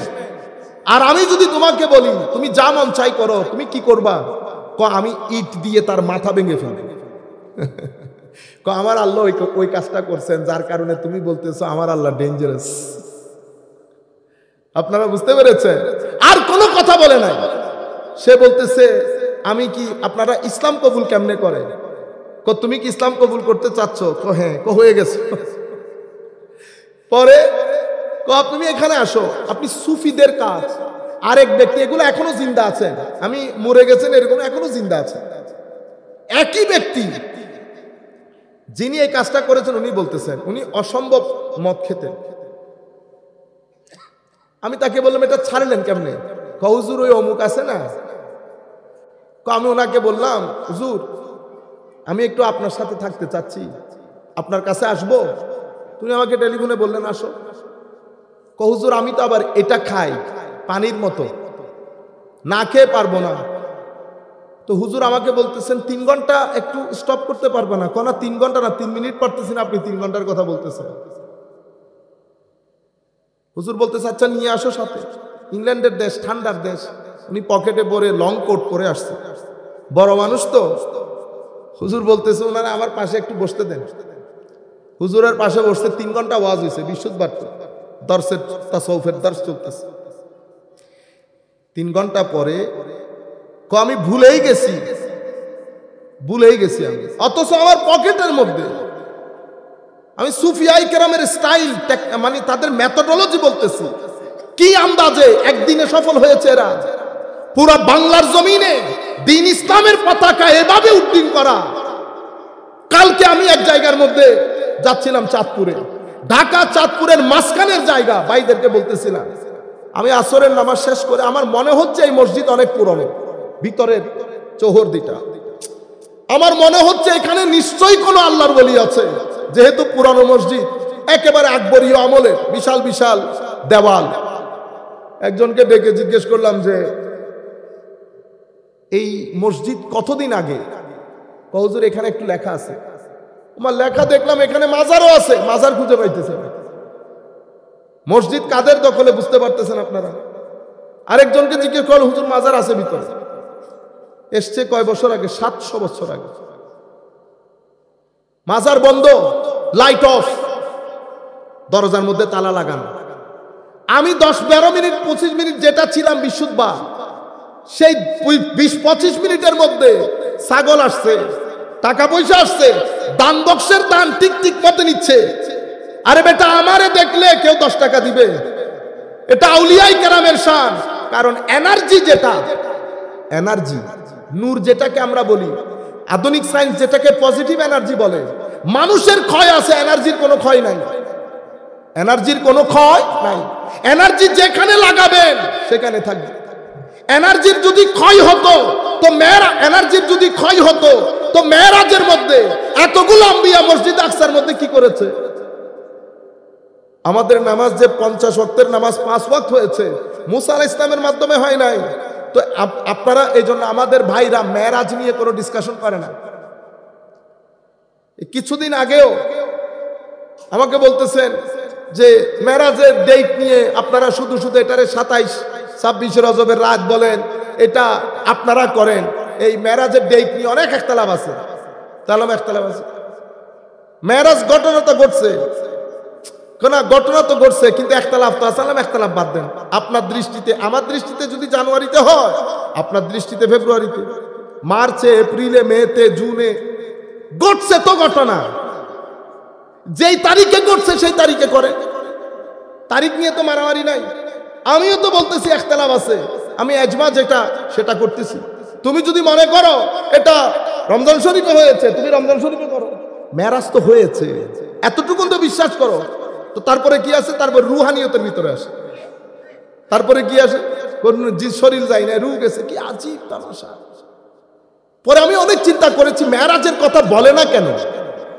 আমার ছোট্ট জ্ঞানে যেটা ধরেছে, মেরাজের মধ্যে আহলে সুন্নাত ওয়াল জামাতের সমস্ত আকীদা লুকায়িত আছে। আপনি মেরাজ মানলে নবীর নূর মানতে হয়, মেরাজ মানলে নবীর নূর মানতে হয়। মেরাজ মানলে আম্বিয়ায়ে কেরাম সশরীরে কবরে জীবিত, এটাও মানতে হয়। আম্বিয়ায়ে কেরাম শুধু জীবিত না, হুঁশ নিয়ে জীবিত। নতুবা মুসা নবী কবরের মধ্যে আমার নবীকে সালাম দিত। আপনারা বুঝতে পেরেছেন? মেরাজ যদি মানেন, আমার নবীর যে একটা হাকিকত আছে সেটাও মানতে হবে, নতুবা ফাকানা কাবা কাউসাইনা আও আদনার তাফসীর করতে পারবেন না। আমার নবীর নূরানিয়তে মুস্তাফা, এটা আপনাকে মানতে হচ্ছে। ফজিলতে মুস্তাফা মানতে হচ্ছে, শানে মাহবুবিয়ত মানতে হচ্ছে, আজমত মানতে হচ্ছে। নতুবা মানুষ তো আপনাকে জিজ্ঞেস করবে, আপনারা না বলেন মোরে মিটে গেছে, তাইলে মোরে মিটে গেলে মসজিদে আকসার মধ্যে আসলো কেমনে? মসজিদে আকসার মধ্যেও আছে। আবার আমার নবী যে রুট ঠিক করেছে, আল্লাহ নেভিগেশন দিয়ে, আপনারা রুট আনেন না। আমার নবী মেরাজ, আল্লাহ মেরাজের রুট ঠিক করছে হারাম থেকে আকসা পর্যন্ত। রুট আছে না? রুট কিভাবে? ওই এদিকে এদিকে মুসা আলাইহিস সালামের কবর হয়ে, ঈসা আলাইহিস সালামের কবর জন্মস্থান হয়ে, তুর পর্বত হয়ে, ওদিকে পিছনে মদিনা শরীফ। রুট কিভাবে ঠিক করেছে দেখেন। মদিনা শরীফ নামাজ পড়েন, এটা আপনার হিজরত, যায় হিজরত। তাইলে বোঝা যাচ্ছে গুরুত্বপূর্ণ দিন, গুরুত্বপূর্ণ জায়গায় নামাজ পড়া, এটা আমার নবীর সুন্নাত। এটা ঈসা আলাইহিস সালামের জন্মস্থান, নামাজ পড়তে বলেছে। এটা তুর, নামাজ পড়তে বলেছে। তো তুরে নামাজ পড়বো, ঈসার জন্মদিনে নামাজ পড়বো। আমার নবীর মেরাজের দিনে নামাজ পড়লে অসুবিধা আছে? না পড়েন তো আপনারা কোন নামাজ নাই, আল্লাহ নামাজ না থাকলে না পড়েন। তো আপনারা তো রোজা রাখেন, আল্লাহ আমি রাখি না, আপনারাও রাখেন না, রোজা না রাখেন। আরে ভাই মেরাজ তো আছে, আপনি এগুলা নিয়ে মেরাজকে কেন না করতেছেন? আপনি রোজা রাখিয়েন না, ইবাদত করিয়েন না। তারিখ নিয়েও ঝামেলা আছে, জানুয়ারিতে হয়েছে তো না ফেব্রুয়ারিতে? একটা ডেট তো বলেন। কি আজীব। পরে আমি চিন্তা করছি, আমার মাথা কাজ করতেছিল না, এরা মেরাজকে ইগনোর করে কেন? পরে আলটিমেটলি পাইলাম যে আসলে ঘটনা হচ্ছে মেরাজ ইগনোর করার কারণ, মেরাজ একটা প্যাকেজ, এটা সুন্নিয়তের আকীদার প্যাকেজ, আপনাকে মানতে হচ্ছে। সেই কারণে অফি রাখেন, অফি রাখেন। আরো আজীব বিষয় হচ্ছে কি দেখেন, মেরাজকে আমার আল্লাহ প্রথমে হারাম থেকে আকসা নিয়ে গেছে না? আমার আজীব লাগে, আমি মাঝে মাঝে চিন্তা করি, কারণ আল্লাহ তো, আকসা তো আল্লাহর মিশন ছিল না। আল্লাহর মিশন তো উপরে নিয়ে যাওয়া, আয়াতে সুবহানি দেখানো। কিন্তু আল্লাহ এটা করলেন কেন? আবার মেরাজকে আমার আল্লাহ তিন ভাগে ভাগ করে ফেললেন। হারাম টু আকসা, আকসা টু সিদরা, সিদরা টু লামাকা ফাকানা কাবা কাউসাইনি আও আদনা, 3 সেশনে ভাগ করেছেন।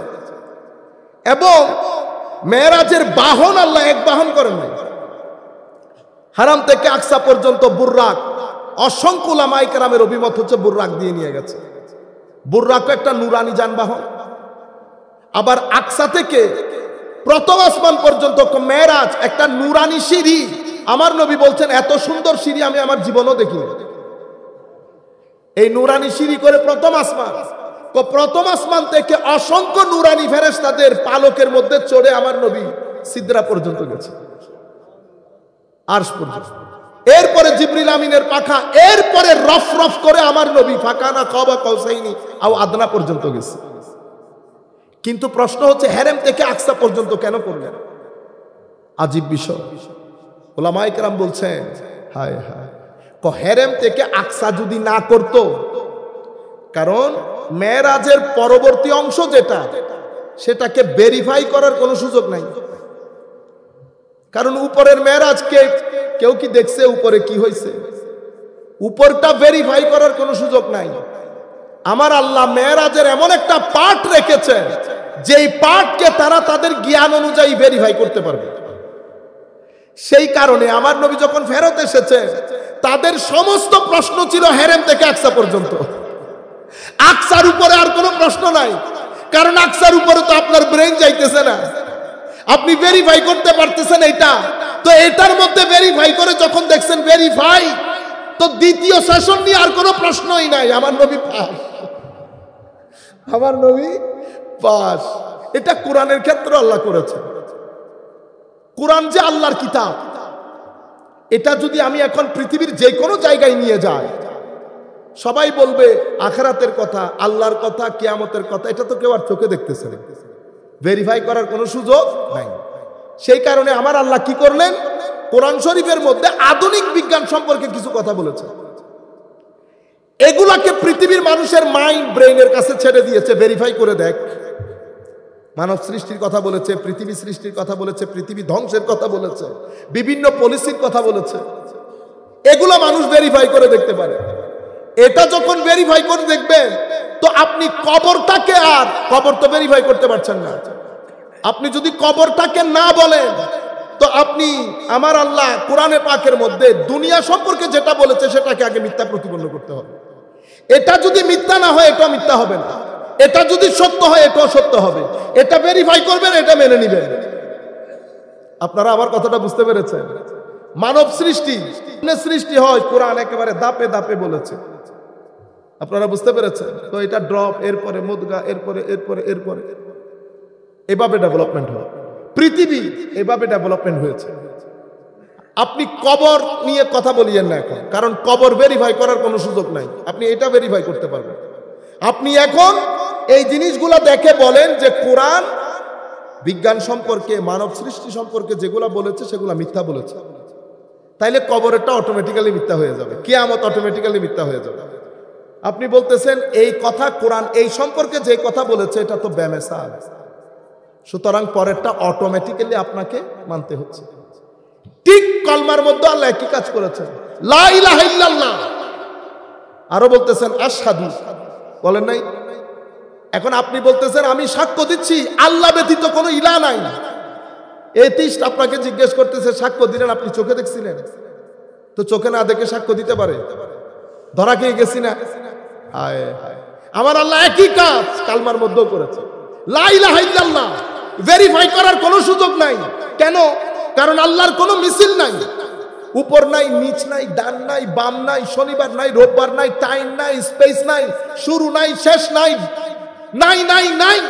আকৃতি, প্রকৃতি, গঠন আমার আল্লাহ ছিলেন, কোনো কিছুই ছিল না। কোনো কিছু বলতে কোনো কিছু না, টাইম না জায়গা, না উপর না নিচ, না ডান না বাম। অতঃপর আমার আল্লাহ সৃষ্টি করেছেন। সৃষ্টির আগে যেমন ছিলেন, সৃষ্টির পরেও ঠিক তেমন আছেন। লাইসা কামিসলিহি শাই, কোনো মিছিল নাই। আমার আল্লাহ শুধুমাত্র আপনার আপনার ধ্যান ধারণা থেকেও পবিত্র। আপনি ধ্যান ধারণার মধ্যেও আনতে পারবেন না আল্লাহ কিরকম। সেই কারণে মেরাজের শুরু যে আয়াত দিয়ে করেছে, আয়াতের শুরুতে আমার আল্লাহ বলেছে সুবহান। সুবহান মানি আমরা সেই কারণে আহলুস সুন্নাহ ওয়াল জামাতকে বলি আসহাবুত তানজিহ। আমরা আসহাবুত তাজসিম না, আসহাবুত তাশবিহ না। আমরা আল্লাহকে শরীর মানি না, শরীরের অংশ মানি না। আমরা আসহাবুত তানজিহ, তানজিহ মানি আমরা আল্লাহ কোন কারো মতো এরকম ধ্যান ধারণা থেকেও আল্লাহ পুত পবিত্র। সেই কারণে আল্লাহ সুবহান দিয়ে আয়াতের শুরু করেছেন। হে মানুষ, কখনো মনে করিও না আমার, সেই কারণে সুবহানও বলেছেন, আব্দিহিও বলেছেন। অথচ আমার আল্লাহ কোরআনের কোন জায়গায় আল্লাহর হাবিবের নাম পর্যন্ত নেন নাই, কিন্তু এই জায়গার মধ্যে সুবহান বলে আব বলেছে। কেন? তো সুবহান দিয়ে পৃথিবীর কিয়ামত পর্যন্ত আগত মুসলমানদের কনসেপচুয়াল ক্লারিটি করে দিয়েছেন। হে মানুষ, নবীকে নিয়ে আসছি, তার মানে আমার শরীর আছে, আমি উপরে আছি, সেরকম না, সেরকম না। আব্দিহি, মাওলা আব্দ বললেন যে কই তো পূর্বে দেখেছি রুহুল্লাহ বলাতে ঈসাকে তোমরা আমাদের পুত্র বানিয়ে দিয়েছো, কেউ উজাইরকে আমার পুত্র বানিয়ে দিয়েছে। এখানে আমার আল্লাহ ব্যবহার করেছেন আব্দ। মনে রাখো, যাকে নিয়ে যাচ্ছি উনি আমার বড় মোহাব্বতের আব্দ। খবরদার কিয়ামত পর্যন্ত যেন এই জায়গার মধ্যে তোমরা বেয়াদবি না করো। সুবহান বলে নিজের পবিত্রতার বর্ণনা দিয়েছে। আব্দ বলে আল্লাহ বুঝাতে চাচ্ছে যাকে নিয়ে যাচ্ছি উনি খালেক না মাখলুক, তবে আব্দিহি। আব্দিহি আর আব্দের মধ্যে ফারাক কি? আল্লামা ইকবাল বলছেন আব্দ দিগার আব্দুহু চিজে দিগার। তো আব্দ আর আব্দুহু এক জিনিস না। আব্দ তাকে বলা হয় যে মাবুদের ইন্তেজারে থাকে, আব্দুহু তাকে বলা হয় যার জন্য মাবুদ ইন্তেজারে থাকে, যার জন্য মাবুদ।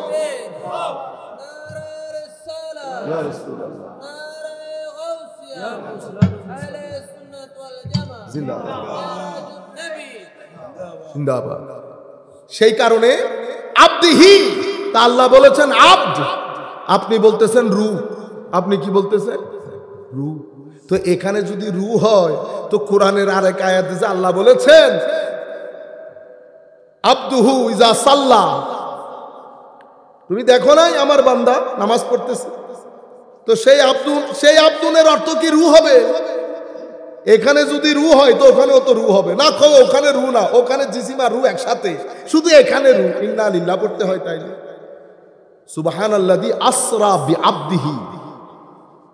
সেই কারণে আমার আল্লাহ আয়াতের শুরু করেছেন সুবহান দিয়ে, যেন আপনাদের মাথার ভিতরে না আসে যেহেতু উপরে তুলে নিয়েছেন, তো উপরে যেহেতু তুলে নিয়েছেন হয়তো আল্লাহ উপরে আছেন। কোনা আসহাবুত তনজি বানিয়ে দিয়েছেন আমাদেরকে সুবহান দিয়ে, এক সুবহানের ভিতরে লাইসা কামিসলিহি শাই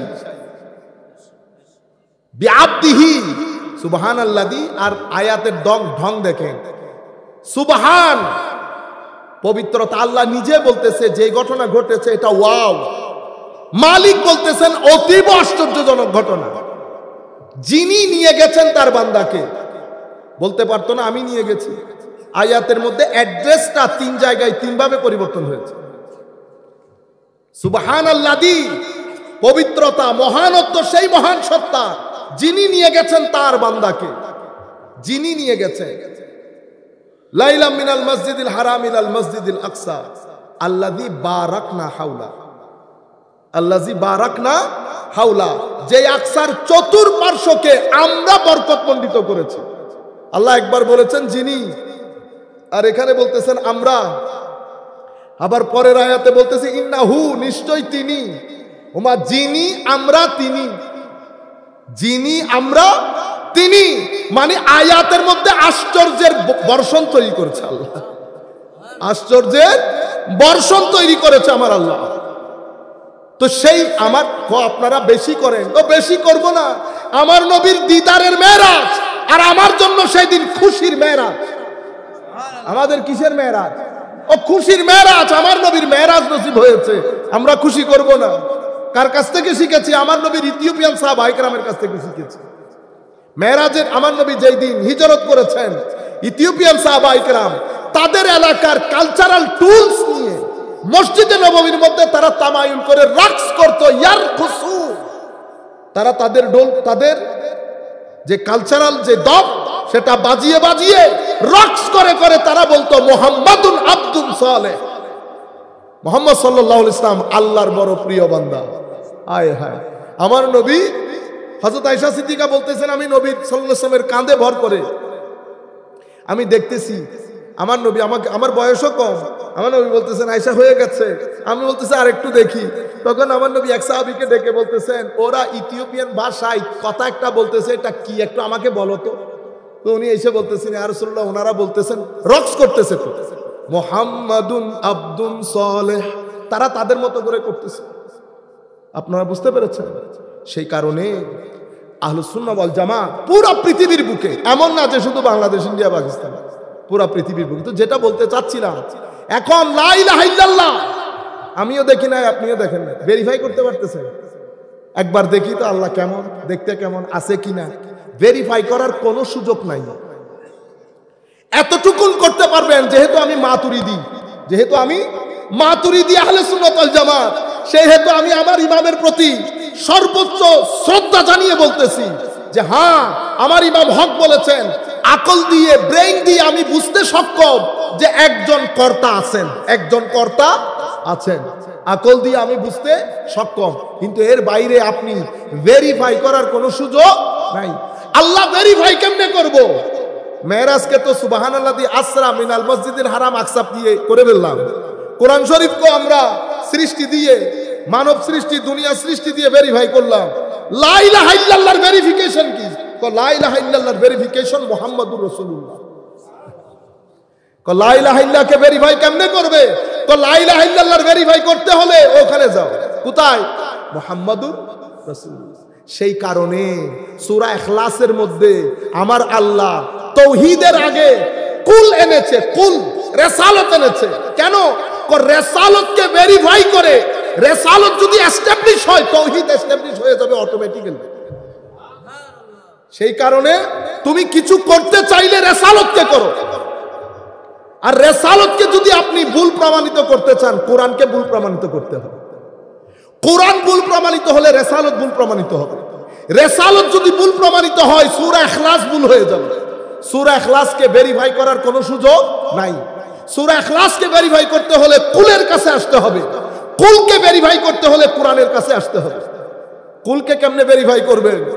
কুল 40 বছর, অতঃপর 23 বছর, 63 বছর আমার আল্লাহ কুলা ছেড়ে দিয়েছেন মক্কার কাফেরদেরকে। কি বলেছেন?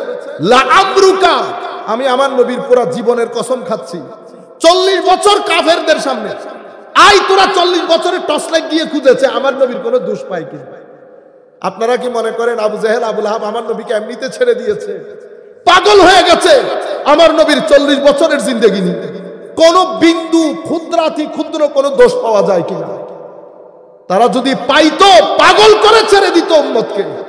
কিন্তু 40 বছর কেউ বলে নাই, কোন ইহুদিও বলে নাই। আমাদের মুসলমানরা বলতেছে নবীর 40 বছর আমাদের জন্য অনুকরণীয় না, তাও বাংলাদেশের জাতীয় মসজিদে বসে। সেই জায়গার মধ্যে আপনাদের এই ক্ষুদ্র ছেলে সেই জায়গার মধ্যে সুন্নিয়তকে রিপ্রেজেন্ট করেছে। এখন আপনারা যদি আমার পিছন ধরে রাখেন, আমি বলতেছি ধরে রাখেন, এম্বারাসমেন্ট করে ফেলেন, কিন্তু মনে রাখবেন যার খেদমত করি তিনি খুশি আছেন। বুঝতে পেরেছেন? আমি তো আপনারা সামান্য মানুষ, যতগুলো মানুষ এখানে হয়েছেন আমরা ঘর থেকে বেরোলে এর চেয়ে বেশি মানুষ হয়ে গেল।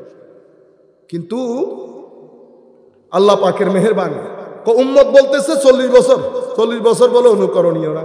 ও বেটা, 40 বছর অনুকরণীয় না। 40 বছরে যদি বিন্দু পরিমাণ কিছু পাইতো, এরা আমার নবীর আরামের ঘুম হারাম করে ফেলতো না।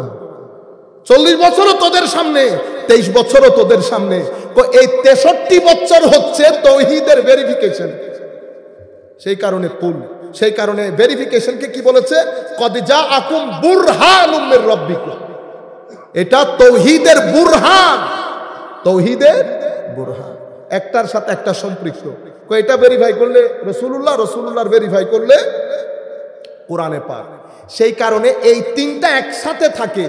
যখন কোরআনে আল্লাহ বলেন না লা তা'বুদুনা ইল্লা লিল্লাহ, তা আপনি মনে করতেছেন শুধু আল্লাহর ইবাদত। মুফাসসিরিনে কেরাম বলতেছেন ওয়া ইজ আখাযনা মিসাকা বনি ইসরাঈলা লা তা'বুদুনা ইল্লাল্লাহ। আল্লাহ বনি ইসরাইল থেকে ওয়াদা নিয়েছে তারা যেন আল্লাহ ছাড়া কারো ইবাদত না করে। কোরআনে পাকের মধ্যে যখন লা তা'বুদুনা ইল্লাল্লাহ আসবে, মুফাসসিরিনে কেরাম বলতেছেন সেখানে তিনটা জিনিস থাকবে। লা তা'বুদুনা ইল্লাল্লাহ মানে আল্লাহর ইবাদত হবে না, নবীর আনুগত্য হবে, কোরআনের আনুগত্য হবে। এই তিনটা জিনিস এটার ভিতরে থাকবে, কারণ নবীর আনুগত্য ভাবে আল্লাহর ইবাদত সম্ভব না। যাই হোক, যেখান থেকে আমরা চলে এসেছি আমরা আমাদের বক্তব্য শেষ করে দেই। হুজুরও বসা, হুজুরও চলে যাবেন, শরীর খারাপ। আমরা যেটা বলতে চাচ্ছিলাম যে এখন উম্মত, পৃথিবী একটা করুণ পরিস্থিতির মধ্যে আছে। আপনি পুরা দিন ঘুরে নেগেটিভ এনার্জি নিয়ে যখন আপনার বাসায় ঢুকলেন, আপনার বাসায় তো আসছে, আপনার সংস্পর্শে যেই এসেছে, ছেলে, মেয়ে, মা, বাবা, আপনি আপনার অজান্তে আপনার ভিতরের যে নেগেটিভ শক্তি সেটা তাদের সিনার ভিতরে ঢুকিয়ে দিয়েছে। কি করেছেন জানেন? ওই 2 আম যেমন 10 আমকে নষ্ট করেছে, আপনি 1 আম আপনার ঘরের 10 আমকে নষ্ট করে দিয়েছেন। সেই কারণে আমার আল্লাহ বলেছেন ইয়া আইয়ুহাল্লাযীনা আমানু কু আনফুসাকুম, আগে তুমি তোমাকে বাঁচাও। কিভাবে? তুমি আগে তোমাকে ইসলাহ করো, তরবিয়ত দাও, নূর আহরণ করো, ইবাদত রিয়াজত করো, বুঝো, অতঃপর তাদেরকে তরবিয়ত দাও। কিন্তু আমরা এই যে আমাদের ঘরের মধ্যে অস্থিরতা কেন বেড়ে যাচ্ছে? কারণ নেগেটিভ এনার্জি বাড়ার সাথে সাথে আপনি যখন এনার্জি বন্টন করবেন, অটোমেটিক্যালি আমার ওয়েদার পরিবর্তনে, আমার এই ওয়েদার বাইরে থেকে আমি যখন ভাইরাস নিয়ে সর্দি হয়েছে, ঘরে এসেছেন, আপনার মাধ্যমে আরো 10 জনের সর্দি হয়েছে। সর্দি হতে কেউ দেখে না, কি জিনিস দিয়েছেন কেউ দেখে না। এটাও সেই আপনি ভিতর থেকে নেগেটিভ ফোর্স দিয়ে দিয়েছেন। আপনি যখন হারাম খেয়েছেন, জুলুম করেছেন, প্রতারণা করেছেন, হিংসা করেছেন, আপনি যখন ঘরে ধরেন আমি অনেক বড় লোক, একেবারে আমাকে দেখতেছেন না, এখন মনে হচ্ছে না বুজুর্গ? এটা আপনি বাইরে থেকে না দেখতেছেন, ভিতর থেকে আমার সঙ্গ আপনার জন্য কি বিনাশী, সর্বনাশী, না আমার সঙ্গ আপনার জন্য উপকারী, সেটা বুঝবেন কিভাবে?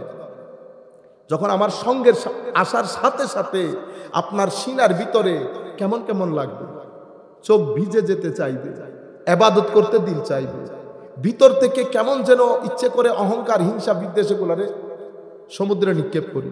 খাস একটা মহব্বত ভিতরে যখন দানা বাঁধবে, বিশেষ করে চোখ ভিজে যেতে চাইবে, তো বুঝতে পারবেন আমার ভিতরে পজিটিভ এনার্জি আছে, সেটা আপনাকে এফেক্ট করেছে, অথবা আপনার ভিতরে পজিটিভ এনার্জি আছে, সেটা আমাকে এফেক্ট করেছে।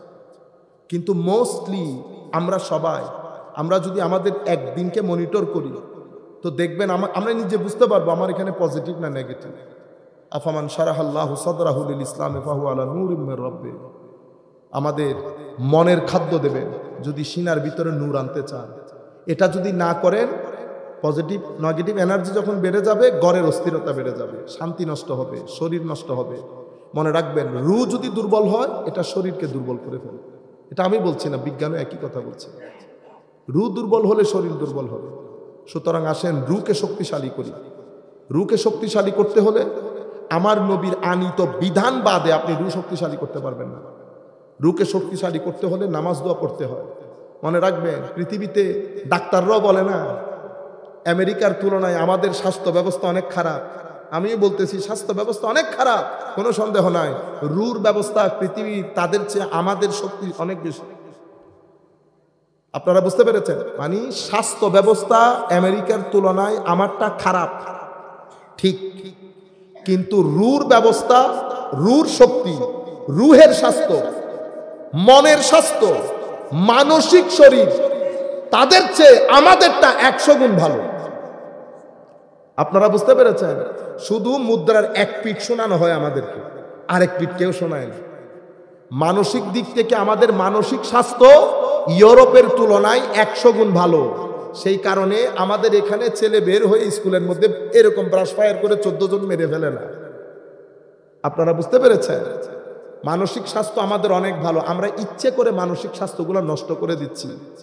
এই ধরনের দিবস কতগুলা নেই।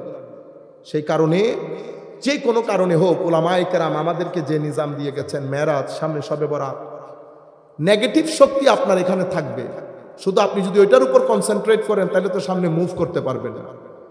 কিছুদিন পরে শবে বরাত শুরু হবে, নেগেটিভ শক্তি যেটা আছে সোসাইটির মধ্যে নাই নাই নাই নাই।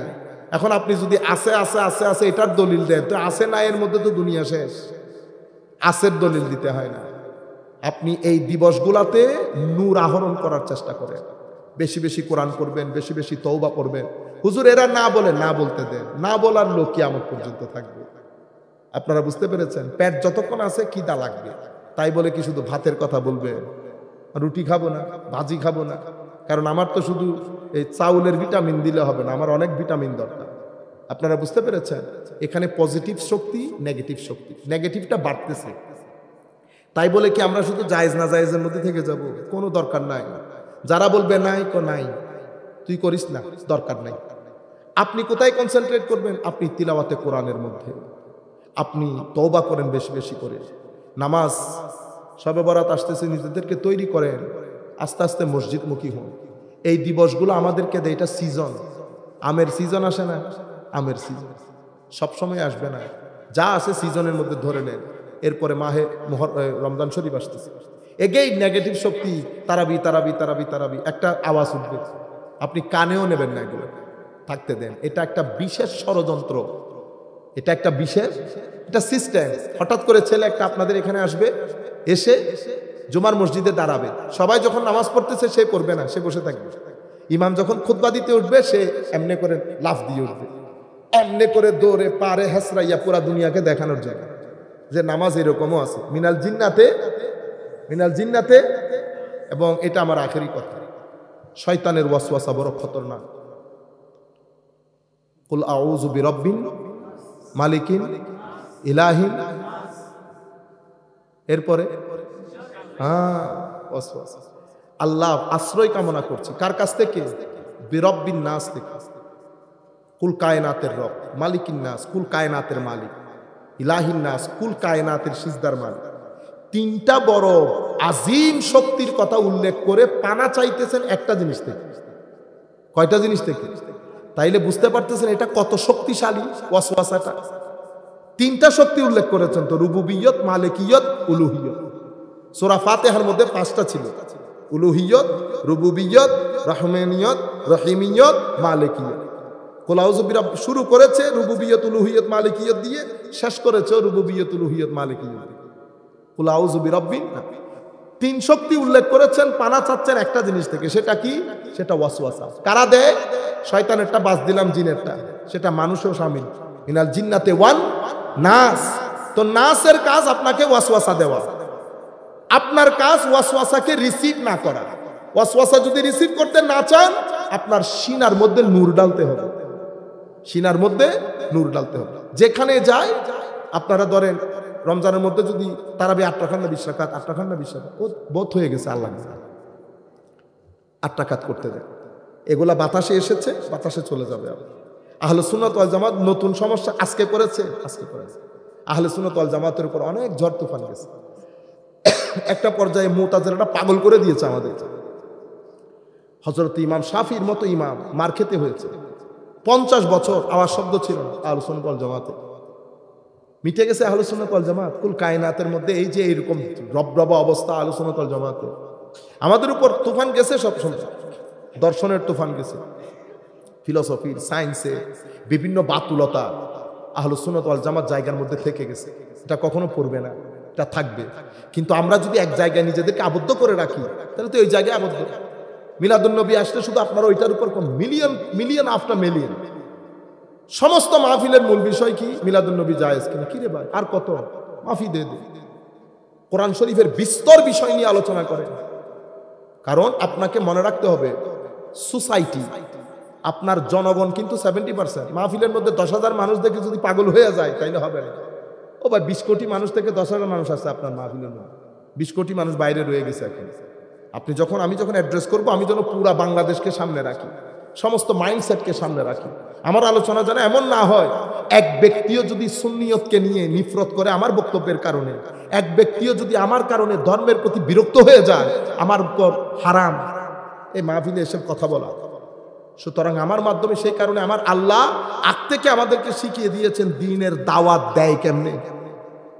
উদউ ইলা সাবিলি রাব্বিকা বিল হিকমা ওয়াল মাউইজাতিল হাসানা ওয়াজাদিলহুম বিল্লাতি হিয়া আহসান। বান্দা দুনিয়া যেখানে যাবে যা, তুমি যেহেতু আমার বান্দা, আমার দিকে যখন আহ্বান করবে হিকমতের সাথে। হিকমত শুধু জ্ঞান দিয়ে আসে না, হিকমতের জন্য সিজদা লাগে, হিকমতের জন্য সুহবত লাগে, হিকমতের জন্য তাকওয়া পরহেজগারি লাগে। এরপরে মাউইজাতিল হাসানা, মাউইজাতিল হাসানার জন্য সিনাবর্তী নূর লাগে। সেই কারণে দ্বীনের দাওয়াত আউলিয়া ইকরামের হাতে সেফ বেশি। আউলিয়া ইকরামের মাধ্যমে নতুন মানুষ ইসলাম কবুল করেছে। আমাদের বক্তব্যের মাধ্যমে সোসাইটির মধ্যে 70 ভাগ হয়েছে। বুঝতে পেরেছে? আল্লাহ রাব্বুল আলামিন আমাদের হামি ও নাসির হোক। মাওলাই করিম আমাদেরকে কবুল করুক।